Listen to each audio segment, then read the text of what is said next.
ሰርፕራይዙ እንደቀጠለ ነው። ሩቲ አብርሃምን የ500,000 ሰብስክራይበርን አስመልክቱ እንግዲህ ቆንጆ ሰርፕራይዝ አድርገዋለች። ሰርፕራይዝም ደግሞ በመደረጉ ሄርሜላ ተናዳለች። ለምን የተናደደችው? ሄርሜላ እንግዲህ ሽርጉድ እያለች በነበረችበት ሰዓትና ለአብርሃም የ500,000 ሰብስክራይብን ለማክበር እንዲሁም ከዚህ በፊት 400,000 አክብራለታለች እና መቀደሟ እናዷታል። እንዲሁም በትላንትና ቪዲዮቸው ላይ የምታስታውሱ ከሆነ እኔና ዳዊት የተገናኘንበት አንድ ፕሮግራም አለ። እዛ ፕሮግራም ላይ ለመሄድ እያልን ሳለን ነው እናንተ ደውላችሁ ካላገኘን ያላችሁት ለዛም ነው የመጣ ነው ብላ ነበርና እንግዲህ ዳዊትና ሄርሜላ ምንም የሚገናኙበት ጉዳይ የለም። በነገራችን ላይ የግል ጉዳይ ኖሯቸው የአብርሃምና በአብርሃም ጉዳይ ነው ከዚህ በፊትም እየተገናኙ ያሉት አሁን የሚገናኙት። ሰላም ተወዳጆች እንዴት ናችሁ? በያላችሁበት ሰላምና ጤና ፍቅርን አብዝቼ እመኝላችኋለሁ። ለዚህ ዩቲዩብ ቻናል አዲስ ከሆናችሁ ላይክ እና ሼር ሰብስክራይብ እንዲሁም ሀሳባችሁን ኮሜንት ላይ አስቀምጡልኝ። እንግዲህ እውነት ለመናገር ብዙዎቻችን እንግዲህ እየጠበቀን ያለ ነው አብርሃምና ሩቲ ልዑል በቃ አብረው ይመጣሉ ነው። ግን ደግሞ እየተፈጠሩ ያሉትና እየተከናወኑ ያሉት አስገራሚና አስደናቂ ክስተቶች ናቸው። ያው እንግዲህ ሄርሜላ በጣም ተናዳለች። እውነት ነው። ትናንትና ቪዲዮ ላይ ተመልክታችሁ ከሆነ በጣም ዝምታንም አብዝታለች። እንዲሁ ነው በጣም የሆነ ጨጓሯ ተንጨርጭሯል። ለምን ሩታም ቀደመቻት፣ ሰርፕራይዝ አረገችው አብርሃምን። ገብታችኋል አይደለ? ያናድዳል። እንዴት ነው የሚያናድደው? እንደዛ እኮ ነው ሄርሜላ እርቲ እኮ ብዙ ጊዜ እኮ እንደዚህ ነበር ስትናደደኝ ነበረው። አንዳንድ ነገሮች እኛ ላይ ደርሰው ስናያቸው ስሜቱን በደንብ አድርገው ይገባናል። ገባችሁ አይደለም? እንግዲህ አቶ ዳዊትም በዚህን ያህል እንግዲህ ለምን እንደ ስስት ባህሪ እየተቀያየረ እንዳለ ምንም ሊገባኝ አልቻለም። የእውነት አሁን ላይ በቃ ሩታም የተናገረችው ነገር ትክክል ነው። እናንተ እኔና አብርሃም አብረን እንድንኖርና ነገሮች ተስተካክለው አብረን እንድንቀጥል አትፈልጉም። ይሄ በግልጽ አማርኛ እየተናገራችሁ ነው። እኔ ግን በጣም ነበረ ማከብር በጣም ለአንተ እኔ በጣም ትልቅ ቦታ ያለኝ ሰው ብትኖር አንተ ነህ። ከአንተ ጋር በጣም እንግባባለን። ግን በዚህ ደረጃ አልጠበቅኩም።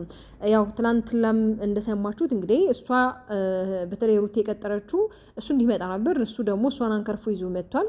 አንዳንዴ በነገራችን ላይ ቤተሰብ አንዳንድ ጊዜ የማንፈለግበት ቦታ ላይ ተገኝተን ስንሰደብ ስንረገጥ እዛ ቦታ ላይ መገኘት የለብንም ብለን ራሳችን ሊሰንና ራሳችን ልንወቅስ አይገባም። እንደማንፈለግ እኮ ያውቃል ልቦናችን። ከሜዳችን በፊት ልባችን ያውቃል እዛ ቦታ እንደማንፈለግ አስፈላጊ እንዳልሆንን እዛ ቦታ ላይ ምን ጥቅም እንደማንሰጥ ሄደንም ራሳችን እንደምናቆስል ራሳችንን ይሆናል አይደለ ድብር ውስጥ እንደምንከተው እያወቅን ነገሮች ለምን ተበላሹ ብሎ በኋላ ላይ መቆጨትና መከፋት አስፈላጊ አይደለም። እና በዚህ አጋጣሚ ደግሞ መናገር የምፈልገው ለእህቶቼ ነው። በተለይ በስደት ዓለም የምትኖሩ በጣም ብዙቶች እርስ በርሳችሁ የምትሰዳደቡ የምትባሉ በቃ እኔ የእውነት ብትገናኙ ራሱ የምትደባደቡ ነው የሚመስለኝ በእነዚህ በልጆች ጉዳይ ማለት ነው። እስኪ እነሱ ያው ቪዲዮ ላይ ይመጣሉ፣ አንዳንድ ቃላቶች ይለዋወጣሉ፣ ይነጋገራሉ እኮ አይነጋገሩም አይደለም። ግን ደግሞ የእናንተ በጣም የባሰ ነው እንዴ። አንዳንዴም የወጣችሁበትን ዓላማ መርሳት የለባችሁም። እያንዳንዱን ነገር መቼም ታውቁታላችሁ ከሀገራችሁ ስትወጡ ለምን ስደት ላይ እንደመጣችሁ እና በዚህ ያህል ልክ በእነሱ ጉዳይ ላይ እንደዚህ መሆናችሁ የታመማችሁ ልጆች አላችሁ፣ ወደ ሀገር የምትገቡ ልጆች አላችሁ። በጣም ብዙ ነገሮችን እሰማለሁ እና ለምን እህቶቼ እንደዚህ ታደርጋላችሁ? ይህ መሆን የሌለበት ነው። ገብቷችኋል አይደለ? እነሱ የራሳቸውን ላይፍ ነው እየኖሩ ያሉት። እናንተ እዚህ የሆነ ነገር ብትሆኑ ወይ አብርሃም ወይ ሩታ ወይ ሄርሜላ ወይ ደብ ቡዜ አይደለም ለእናንተ የሚደርሱላችሁ። ለእናንተ የሚደርሰው ፈጣሪና ራሳችሁ፣ ምናልባት ከጎናችሁ ያለ ሰው ካለ ማለት ነው። እና ፕሊዝ እሺ ከእንደዚህ አይነት ነገሮች ተቆጠቡ፣ ደግፉ። እና የኔ ውዶች እህቶቼ ማለት ነው ለራሳችሁ ጊዜ ስጡ፣ ራሳችሁን ጠብቁ። በተለይ የእውነት ጊዜ ተርፏችሁ ሚዲያው ላይ ከምትባሉ ለራሳችሁ ጊዜ ሰጥታችሁ ራሳችሁን ተንከባከቡት። ራሳችሁ ራሱ ያመሰግናችኋል። እሺ እና እንግዲህ ዛሬ ደግሞ አዲስ ነገር እንጠብቃለን። እኔ በተለይ እንግዲህ አብርሃም ወደ ሩታ ጋር ወይም ደግሞ ወደ ቤት ወደ ልጁ ጋር ይመለሳል የሚል ሀሳብ አለኝ። ግን ደግሞ ያው በትናንትናው ዕለት ከዳዊት ጋርና ከቡዜ ጋር እንደተመለሰ ሰምቻለሁ። በዛሬው ዕለትም ደግሞ አንድም እኔ የምገምተው አንድ ሀሳብ አለ። ምናልባት እንደ አዲስ እነሱም ሰርፕራይዝ ያደርጉታል። ያው እነ አእምሩ ምናምን ሰሞኑን ያው ሲንጣጡ ነበር ሚዲያው ላይ በሰፊው እናከብርላለን የሚል ሀሳቦችም ተመልክቻለሁ። ምናልባት እንግዲህ ከሄርሜላ ጋር ሆነው ይህንን ፕሮግራም ምናልባት ሊያከብሩለት ይችላሉ። ያው ሄርሜላ የምታስታውሱ ከሆነ ከዚህ ፊት የመጣችሁ 400,000 ሰብስክራይብ ለማክበር በዛ ምክንያት ነው የመጣችሁ። ያው የእነሱ ከዛ በፊትም ተውቃቸው የቆየ ነው ተውቃቸው። ግን ያው ዋናው ፖይንቱ የዛን ቀን እንደመጣች ነው እኛ ሶሻል ሚዲያው ላይ ያየ ነው ማለት ነው ከአብርሃም ጋርና አሁንም እንግዲህ አዲስ ያው ሰርፕራይዝ እንዳለ የአብርሃም ሰርፕራይዝ ማለቅ የለም። አብርሃም በነገሮች ላይ ላይ በጣም በቃ ምቾት ላይ ነው፣ በጣም ኮንፈርት እያጨናነቀው ነው። እዚህ ጋር ሩታ አለች፣ እዚህ ጋር ደግሞ ሄርሜላ አለች፣ እዚህ ጋር ዴቭ እና ሙዜ ያሉ በዙሪያው በቃ ለሱ የሚጨነቅለት ለሱ የሚያስብለት ሰው ነው ያለው። ስለዚህ ይሄ ልጅ እንዴ ምን ጎደለበት? እኮ አልጎደለበትም። ለምን ስትረስ አይሆንም?